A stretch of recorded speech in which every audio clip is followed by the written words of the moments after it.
অপূর্ব, প্রাণবন্ত আর শরতে সোনাঝরা রঙের দুনিয়ায় সবাইকে স্বাগত। আজ কংক্রিটের চার দেওয়াল থেকে বেরিয়ে আমরা সোজা চলে যাব এক নিভৃত, শান্ত গ্রাম্য পরিবেশে। আজকের এই বিশ্লেষণে শুধু যে বইয়ের পাতা পড়া হবে তা কিন্তু নয়, বরং আমরা যেন নিজেরাই সেই প্রকৃতির মাঝে দাঁড়িয়ে শরতের মাতাল হাওয়া গায়ে মাখতে চলেছি। তো শুরু করা যাক। Welcome to Accra Study. Today we shall learn West Bengal Board Class 9 English Book Bliss New Syllabus Chapter 3 Autumn. হ্যাঁ, আজই অসামান্য কবিতাটির প্রতিটি স্তবক তার মন কেমন করা রং আর রূপ খুব গভীরভাবে উপলব্ধি করা হবে। আজকের আলোচ্য বিষয়গুলো এক ঝলকে দেখে নেওয়া যাক। প্রথমে স্বাগতম, তারপর কবি ও পাঠ্য পরিচিতি, এরপর ঝোড়ো শরতের দিন, গ্রাম্য জীবন, শব্দভাণ্ডার ও প্রশ্নোত্তর এবং সবশেষে ব্যাকরণ ও রচনা। পর্ব ১, কবি ও পাঠ্য। জন ক্লেয়ার।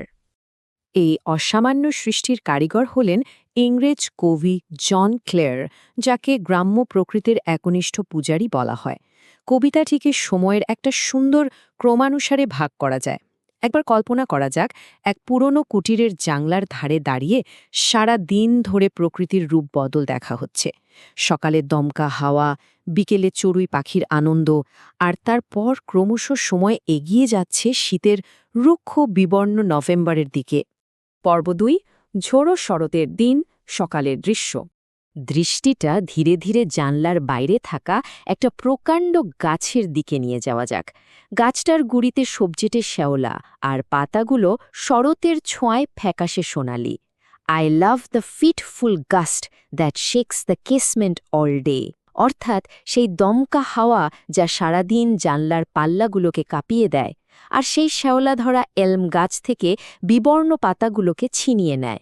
পাতাগুলো জানলার কাচের পাশ দিয়ে বনবন করে ঘুরতে ঘুরতে নিচের রাস্তায় হাজার হাজার অন্য পাতার সাথে গিয়ে মিশে যায়। সোনালি ঝরা পাতার এই ঘূর্ণন সত্যি এক জাদুকরী ক্যানভাস তৈরি করে, তাই না? I love to see the shaking twig dance till the shut of eve. দুপুর ঘুরিয়ে বিকেল হচ্ছে, হাওয়া তখনও বইছে, আর গাছের সরু ডালগুলো যেন সন্ধ্যা নামা পর্যন্ত নাচতে ব্যস্ত। কুটিরের চালে বসে থাকা ছোট্ট চড়ুই পাখিটার কিচিরমিচির ডাক শুনে মনে এক অদ্ভুত বিভ্রম তৈরি হয়। মনে হয় এই রুক্ষ শরতের মাঝেও যেন বসন্তকাল চুপি চুপি ফিরে এসেছে, গ্রীষ্মের কোলে ফুটে থাকা রঙিন ফুলগুলোর মাঝে শুয়ে থাকার জন্য। আসলে আসন্ন শীতের আগে প্রাণের এই যে একটা অদ্ভুত উদযাপন, সেটাই এখানে অসাধারণভাবে ফুটে উঠেছে। পর্ব ৩, গ্রাম্য জীবন, নিরানন্দ নভেম্বর। এবার দৃষ্টিটা একটু ওপরের দিকে ঘোরালে দেখা যাবে আকাশের রং আর আগের মতো উজ্জ্বল নেই, বরং একটা ধূসর মেঘলা আকাশ। সোনালি শরতের উজ্জ্বল রঙগুলো মুছে গিয়ে প্রকৃতি এবার ধারণ করছে এক রুক্ষ, নিরানন্দ নভেম্বরের রূপ। I love to see the cottage smoke curl upwards through the naked trees.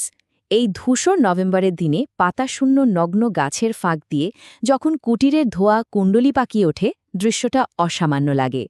শীতের আমেজ বুঝতে পেরে পায়রারা বাসাতে গুটিসুটি মেরে আছে।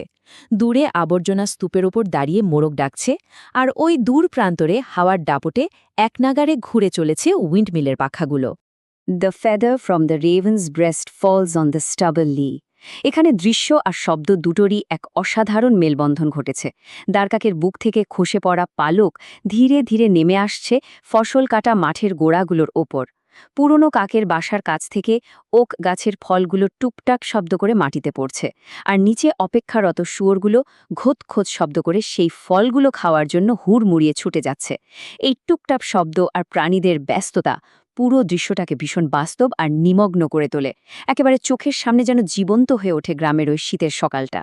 পর্ব ৪, শব্দভাণ্ডার ও প্রশ্ন, অনুশীলনী পর্ব। ঠিক আছে, এবার এই মনোরম দৃশ্য থেকে আমাদের ইন্টারঅ্যাক্টিভ ক্লাসরুমে ফেরা যাক। প্রথমে ওয়ার্ড নেস্ট বা শব্দভাণ্ডার।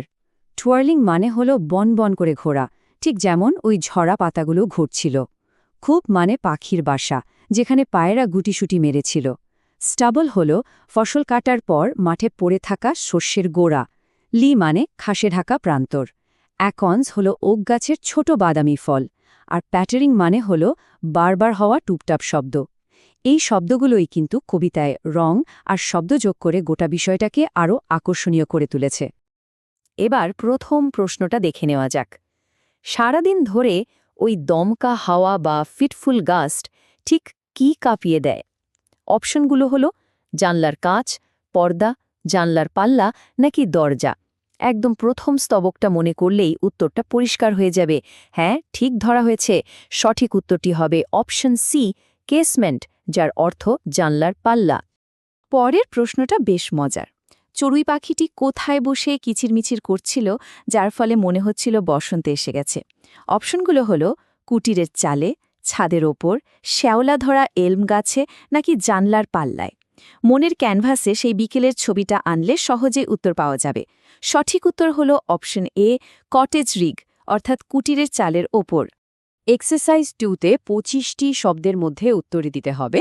প্রশ্ন হল, শরতে শ্যাওলা ধরা এলম গাছের পাতার কি পরিণতি হয়?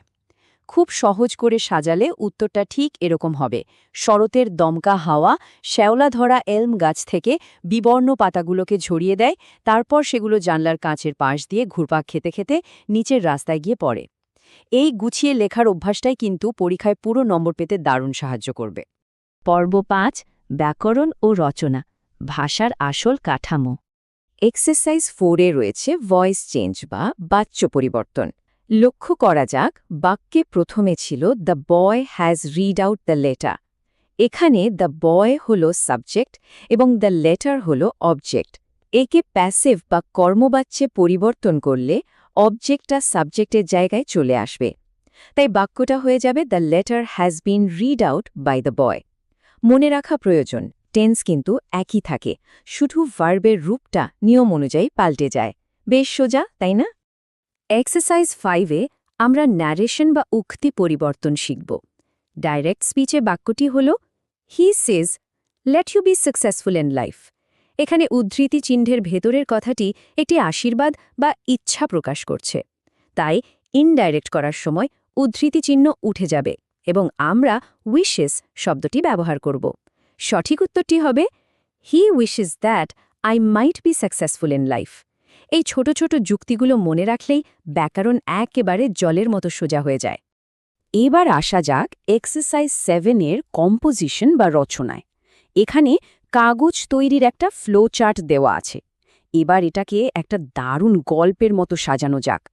প্রথমে জঙ্গল থেকে বাঁশ কেটে আনা হয়। তারপর সেই বাঁশগুলিকে প্রসেস করে মণ্ড বা পাল্প তৈরি করা হয়। এরপর সেই মণ্ডের সাথে বিভিন্ন রাসায়নিক মেশানো হয় কাগজের স্থায়িত্ব বাড়াতে। তারপর বড় বড় মেশিনে সেগুলোকে রোল করে কাগজের শীট বানানো হয়। শেষে প্রয়োজন অনুযায়ী রং মিশিয়ে সেগুলোকে শুকানো হয়। আর এভাবেই ধাপে ধাপে তৈরি হয়ে যায় আমাদের এই সুন্দর বইয়ের পাতাগুলো। সবশেষে এক্সারসাইজ 8-এ রয়েছে অ্যানি বেসান্তের জীবনী। পয়েন্টগুলো থেকে 100 শব্দের একটি জীবনী লিখতে হবে। লেখা শুরু করা যেতে পারে তার জন্মস্থান লন্ডন এবং জন্ম তারিখ দিয়ে। তারপর তার বিখ্যাত পরিচিতি, অর্থাৎ তিনি যে একজন ব্রিটিশ লেখিকা ও সমাজতন্ত্রী ছিলেন তা উল্লেখ করতে হবে। ভারতের রাজনীতিতে তার অবদান এবং 1917 সালে জাতীয় কংগ্রেসের প্রথম মহিলা সভাপতি হওয়ার ঘটনাটি অবশ্যই হাইলাইট করতে হবে। এই পয়েন্টগুলোকে পরপর ছোট ছোট বাক্যে জুড়লেই একটা দুর্দান্ত বায়োগ্রাফি তৈরি হয়ে যাবে। ঠিক যেমন করে এক নিবিষ্ট পর্যবেক্ষক হয়ে শরতের হাওয়া আর ঝরা পাতাদের খেলা দেখা হলো, ঠিক সেভাবেই সঠিক শিক্ষা আমাদের চারপাশ দেখার দৃষ্টিভঙ্গিকে বদলে দেয়। আশা করা যায় আজকের এই বিশ্লেষণটি কবিতাটির প্রতিটি স্তর বুঝতে দারুণভাবে সাহায্য করেছে। এই পরিবেশনাটি ভালো লাগলে লাইক, শেয়ার এবং আখড়া স্টাডি ইউটিউব চ্যানেলটি সাবস্ক্রাইব করার অনুরোধ রইল। পরিশেষে একটি প্রশ্ন রেখে যাই, প্রকৃতির এই ঝরে পড়া আর রুক্ষতার মাঝেই কি আসলে নতুন সৃষ্টির বীজ লুকিয়ে থাকে না? এই প্রশ্নটা নিয়ে আজকের মতো বিদায় নিচ্ছি। দেখা হচ্ছে পরবর্তী আলোচনায়।